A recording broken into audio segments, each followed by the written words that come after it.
Welcome to Key Conversations, the podcast where we talk about all the things to inspire you to have a fulfilling and creative career. Today, we are talking with Tony Van Veen, who is just a rock star in the independent music world. He is the CEO of DIY Media, which owns disc makers, Merchly, and Book Baby. So thank you for being here, Tony. Great to be with you, Cheryl.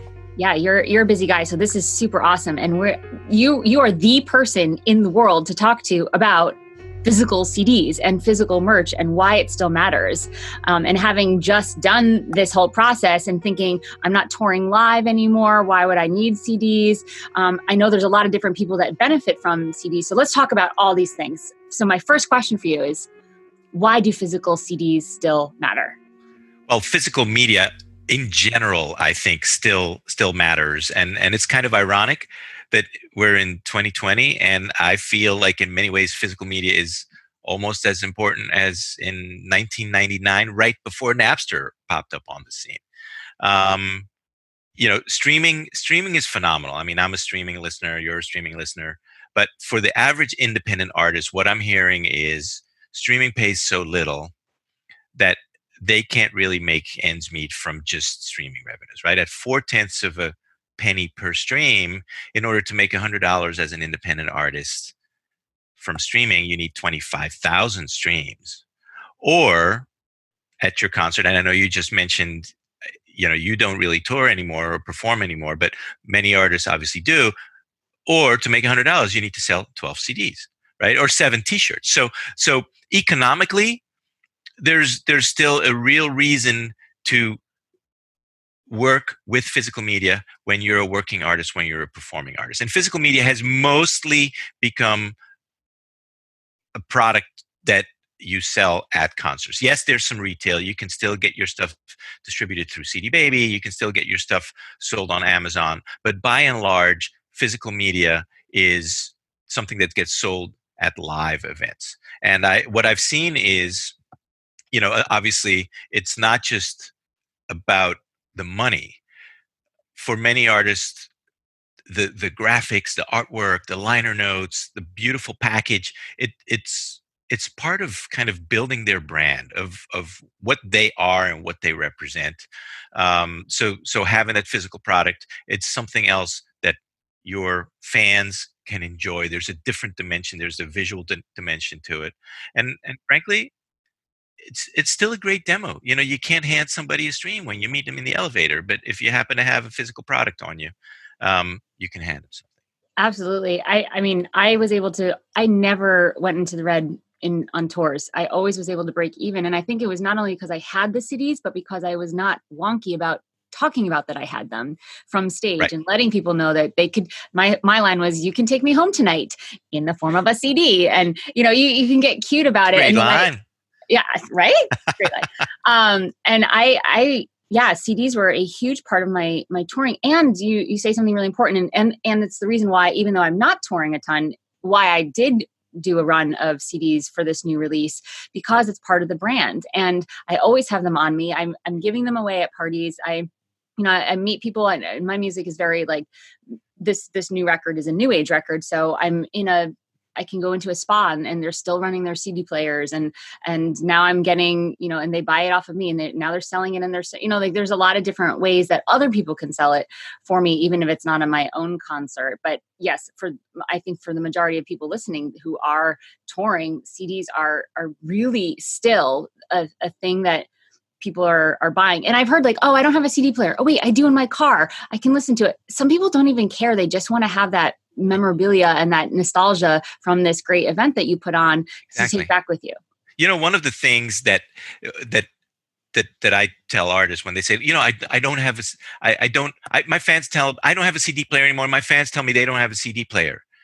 And what I tell them is, that's true. Some people don't have a CD player, but others do. Right. And so just like, vinyl has been resurgent.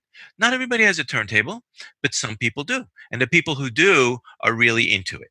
And so, it's like, if you think about your music as a business, which is not a dirty word if you're hoping to make a living from your music. If you think of your music as a business, then you have to have a selection of products available for customers to buy, right? And not everybody wants a t-shirt, not everybody wants a CD, not everybody wants vinyl or a sticker or a koozie, but if you have them all, you increase your chances of driving some revenue from those products. And by the way, you are building, if you do it, especially across the merch table, you're building really valuable, maybe lifetime connections with fans. Because while you're just sitting there thinking, I got to sell some merch, they're like, oh my God, I'm meeting Cheryl Engelhardt. And it's super exciting for them if they're your fan. And then when you autograph that CD, now that CD becomes a memento, right? That they will hold on to forever. I met her way back when, before she was playing arena shows, right? And so it's like a super cool memento.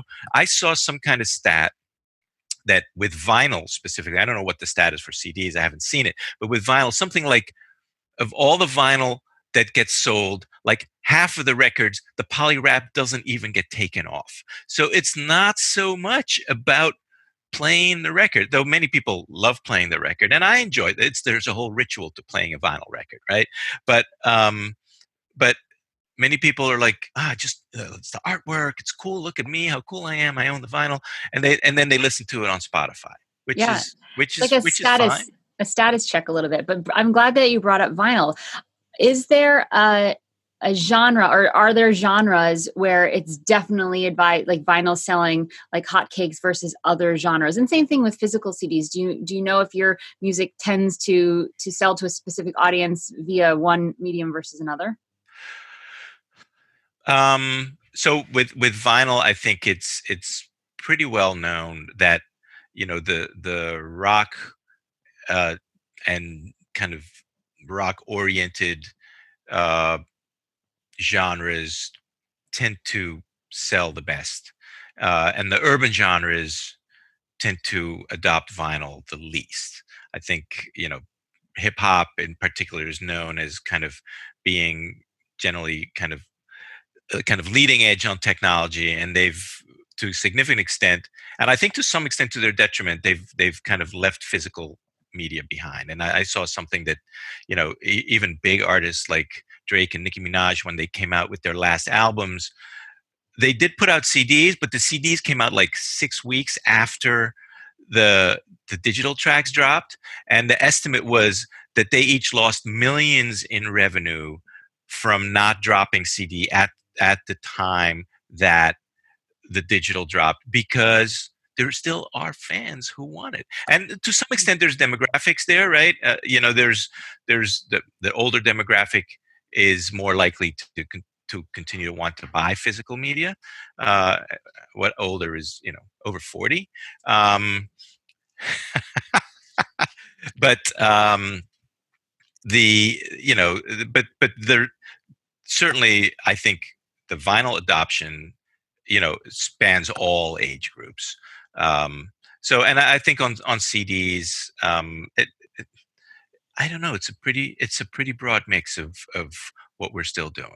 That's cool. I read, I don't remember where I read this, a couple months ago, that CD sales were actually starting to possibly turn around from decline to either plateauing or even growing, specifically in country, Christian, classical, and new age. It was something I Hmm. had, Hmm. and I thought that was interesting. And I don't know if that's true or not, but I So, read it somewhere. here's an interesting news tidbit that I caught a month or so ago, when I believe it was Warner issued their third quarter financial report.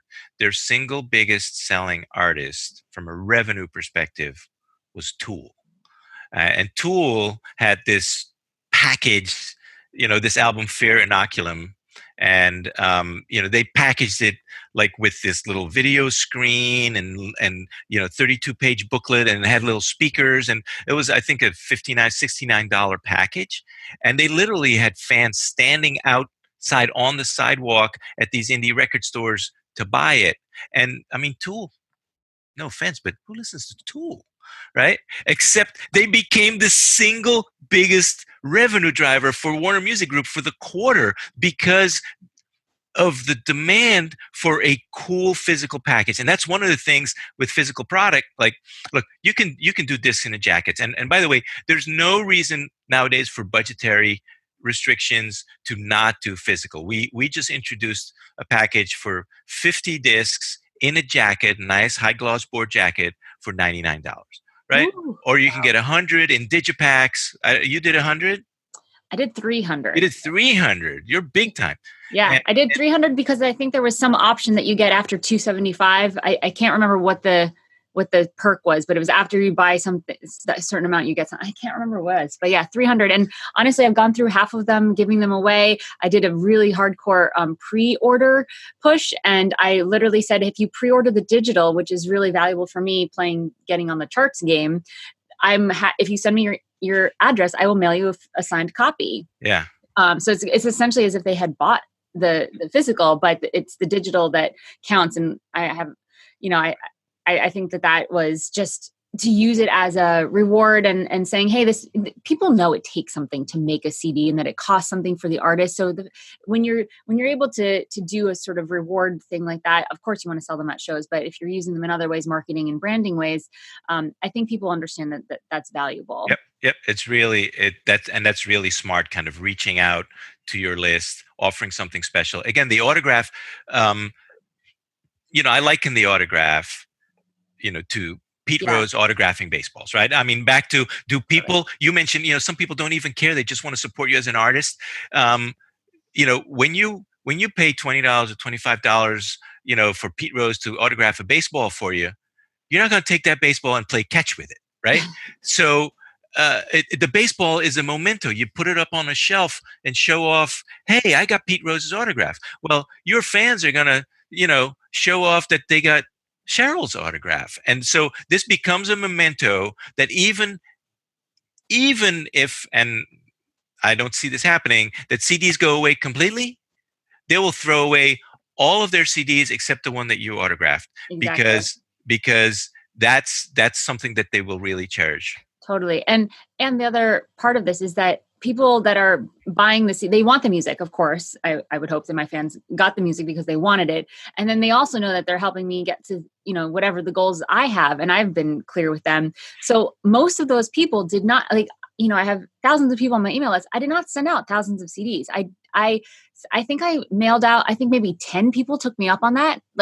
And they're probably the people that do have CD players and did want it, but they bought it digitally just it's not, you don't need thousands and thousands of CDs to have them work for you. Hmm. That's So, no, that's absolutely true. we've definitely established that physical is still important for a lot of reasons, especially for that fan connection. So now let's say a musician is at the point where they're like, all right, I'm ready to release my CD. I've got my album artwork. I've got it all digitized. It's uploaded. Where do they come into the process? What are the options? What do they get to do when they hit disc makers? Well, one of the big things that as an artist you have to decide is, how do I want to package this, right? The CD itself is pretty standard. It's a round polycarbonate disc, right, with that has printing on it. Um, and that sounds great. The CD, but is uncompressed digital audio, whereas most of the downloads and the streams that you listen to actually are highly compressed. And so the CD, if you talk to some golden ears, they will acknowledge and can hear a difference between the CD versus the compressed audio. To the average consumer, you may or may not hear it, but it is good to know that this is basically the highest quality audio format that is out there. And then you have to decide as an artist beyond that, how do I want this package to package my disc, right? Yeah. Am I budget constrained? Do I want something that's light for mailing like the jacket? Or do I want to go whole hog and do a 6-panel digipack with a booklet, with liner notes, with amazing photography that really becomes a statement of who am I as an artist? Um, and and then when you do that, you have to get that designed. Disc makers can help with that, or you can get your own designer and you can upload your own designs. And then from there, it's really a pretty seamless process, as I'm sure you've been through. When there are proofs that are done, you will get an email. You can check your proofs online. You click approved, and then it goes into production. I did the little slim digipack because there are no lyrics because it's all instrumental. Beautiful. Yeah. It's a So wallet. That's the wallet, not the digipack. this is a wallet. If you're listening, you can go to YouTube and find this. Yes. And there's this whole moon theme. So I was like, of course, we're just going to make the CD a moon. It's very, very simple to do. And the really cool thing about this, I got a pack of like thank you cards, and I was like, I wonder if this would fit in the envelope for the thank you card. 2 stamps on an envelope, and I don't need to go to the post office to mail these. They fit in all the things. So, Disc Really Makers nice. gives you the UPC code, which you Yep. need to have the barcode to keep track of all the things. And the website is so easy. It's like, if you want this, then go here. It's like make your own adventure and make your own ending adventure. You sort of say you get to choose if this, then that, and then it sort of takes you through the whole process. For those folks who are watching this, hold up your CD again, because this is a value of having a professional graphic design. You want your stuff, and this is all media, right? You want your product, whether it's a T-shirt or a disc, you want it to look so great and be so cool that people that they covet it, that they have to have it. And so, your disc is a beautiful example Thank you. of some really nice, high quality graphic design where just Disc Makers did. through the design. Really? I didn't even. Yeah. Well, I got a guy, and I had the idea that I wanted, I looked at a lot of new age. I'm new in the new age world. All my 4 other records were all pop, which is just a different feel. And I realized that after analyzing like some top new age albums, there's always something big in center, like a butterfly or something. And so there was a celestial theme in my head when I wrote this. So I was like, all right, let's go with this moon. So I had this artist who was great and sort of got this idea of harvesting moons that he got when he was listening to the record. And then he just became unavailable, and like, he wouldn't do the edits. Like, he couldn't fix stuff. He couldn't do the inside cover.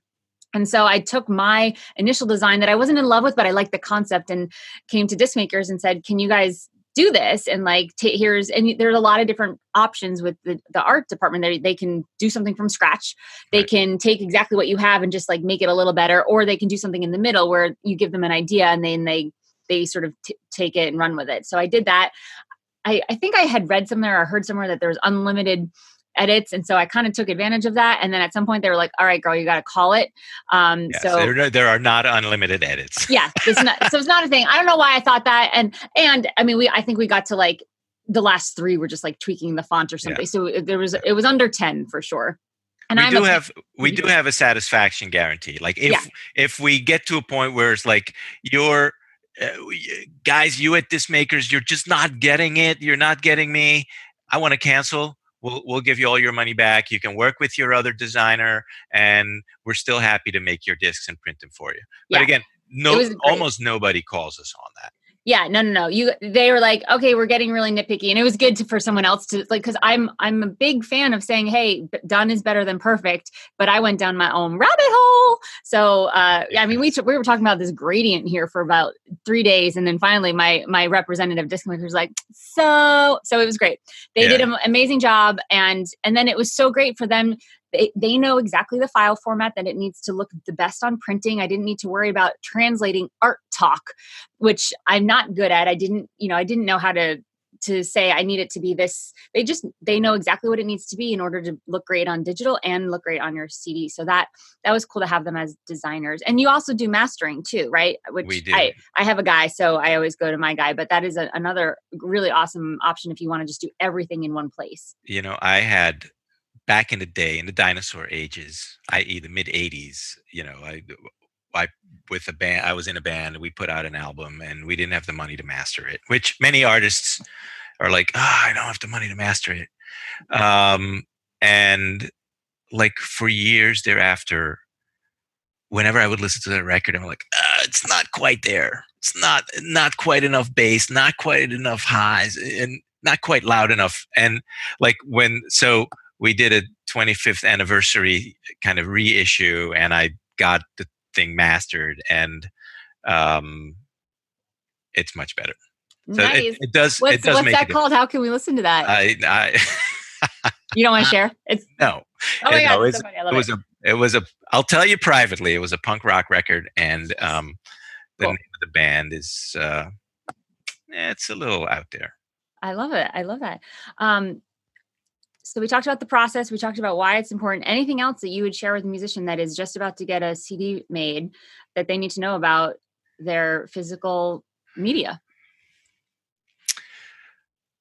The main thing that I would advise you is take your time when your product is ready and make sure you have a well planned promotional strategy so that you can time your releases and you can figure out how long is it going to take me to promote, and that you have a budget for promotion. I see too many artists who the disc drops today. It went to Spotify. It's out a couple days on Spotify. They mail their lists. Hey, product's out, and that's it. It's over. And nowadays, I mean, always promotion has been essential for artists, and many artists they don't think about promotion enough. The general rule that I've heard is what it costs you to record and design and master and manufacture or release your product, you should spend that same amount on promotion.